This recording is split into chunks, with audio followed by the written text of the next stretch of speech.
नमस्कार। तो आज हम सुन रहे हैं 10वां किस्सा। पर आपको 9वां किस्सा याद है वो कहाँ ख़त्म हुआ था?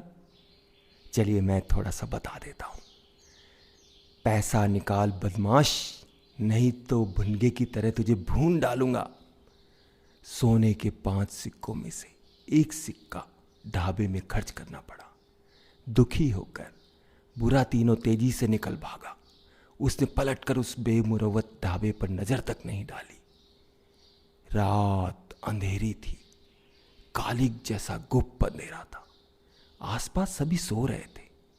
केवल बुरा तीनों के सिर पर रात्रिकालीन चिड़िया धीरे धीरे उड़ रही थी।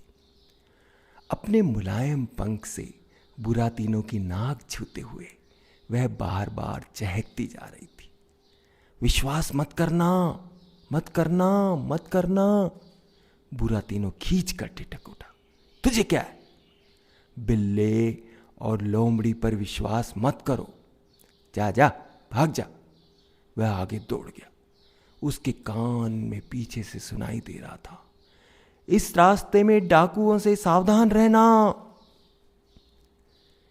आकाश के छोर पर हरा हरा सा प्रकाश दिखलाई पड़ने लगा। चांद निकल रहा था। काला जंगल अब दिखने लगा था। बुरा तीनों ने जरा जल्दी जल्दी कदम बढ़ाए। कोई उसके पीछे पीछे तेजी से चलने लगा। बुरा तीनों जल्दी जल्दी दौड़ने लगा। कोई चुपचाप उसके पीछे पीछे भागने लगा। उसने पीछे मुड़कर देखा, कोई 2 आकृतियां उसका पीछा कर रही थी। उनके सिर थैलों से ढके हुए थे, जिसमें देखने के लिए 2 छेद थे। उनमें से ठिगने कद वाले के हाथ में चाकू था। कुछ लंबे कद वाले के हाथ में पिस्टल थी, जिसकी नली आगे की ओर चौड़ी थी। हाय हाय, बुरा तीनों खरगोश की तरह अंधेरे जंगल में दौड़ पड़ा। ठहरो ठहरो, डाकू चिल्ला रहे थे। यद्यपि बुरा तीनों बेहद डरा हुआ था, पर उसने खतरे का अनुमान लगा लिया था। उसने 4 सिक्के मुंह में डाल लिए, 4 सिक्के मुंह में बंद कर लिए और रास्ते से मुड़कर ब्लैकबेरी की झाड़ियों वाले जंगल की ओर भागा। लेकिन दोनों लुटेरों ने उसे वहीं दबोच लिया। बोल, तुझे दौलत प्यारी है या जान? बुरा तीनों यह न समझने का दिखावा कर रहा था कि वे उससे चाहते क्या है। बस जल्दी जल्दी सांस ले रहा था। डाकू उसका गरेबान पकड़कर डरा धमका रहे थे। एक ने पिस्तौल तान रखी थी, दूसरा जेब की तलाशी ले रहा था। बोल, सोने के सिक्के कहाँ हैं? लंबे कद वाला चीखा। दौलत निकाल शैतान, ठिगने कद वाला फुफकारा। टुकड़े टुकड़े कर दूंगा तेरे। इस बीच बुरा तीनों भय से कुछ इस तरह कांपने लगा कि उसके मुंह में रखी स्वर्ण मुद्राएं खनखनाने लगी। यहां छिपाए हैं सिक्के? डाकू चीख चीख पड़े। मुंह में? एक ने बुरा तीनों का सिर पकड़ा, दूसरे ने टांगे। उसे उछालने लगे, लेकिन उसने कसकर दांत बीच रखे थे। डाकू उसकी टांगे ऊपर करके उसका सिर जमीन से टकटकाने लगे, लेकिन उस पर इसका कोई असर नहीं पड़ा।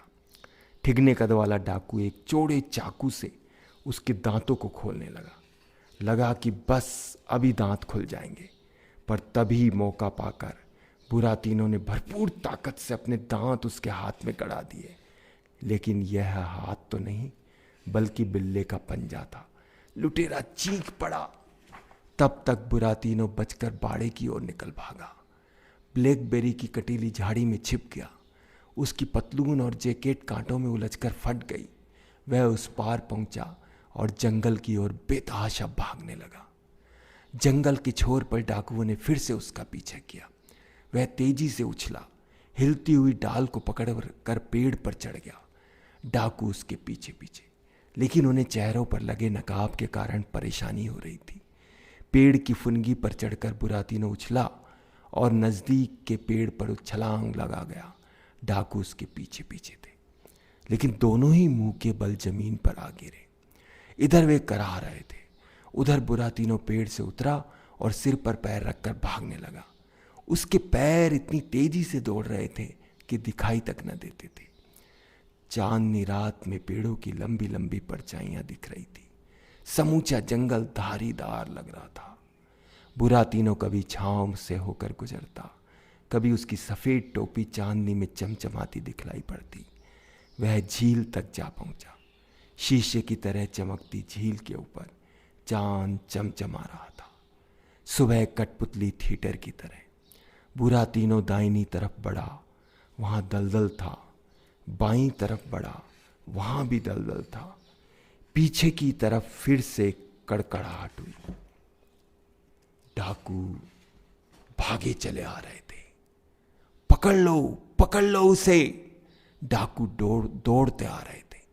वे भीगी घास में ऊंची ऊंची छलांगे मारते हुए चले आ रहे थे ताकि बुरातीनो पर नजर रखी जा सके। ये रहा, बस पानी में छलांग लगाना ही बाकी रह गया था। उसी समय बुरातीनो ने एक सफेद राजहंस को देखा जो झील के किनारे अपनी चोंच को पैरों में समेटे सो रहा था। बुरातीनो झील की तरफ लपका, डुबकी लगाई और राजहंस को पंजों से पकड़ लिया। के राजहंस नाराज होकर बोला, यह कैसा असभ्य मजाक है, मेरे पंजों को छोड़ दो।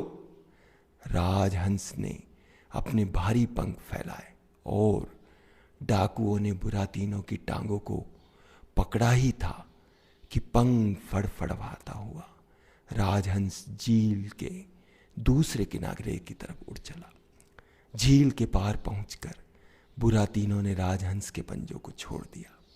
धड़ाम से जमीन पर गिर पड़ा, उठकर खड़ा हुआ और काईदार टीले तथा सरकंडों को पार करता हुआ विशाल आकार वाले चंद्रमा की तरफ दौड़ने लगा जो पहाड़ी के ठीक ऊपर चमक रहा था।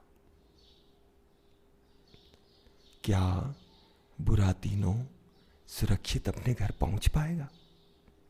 कल के किस्से में देखते हैं क्या होता है। नमस्कार।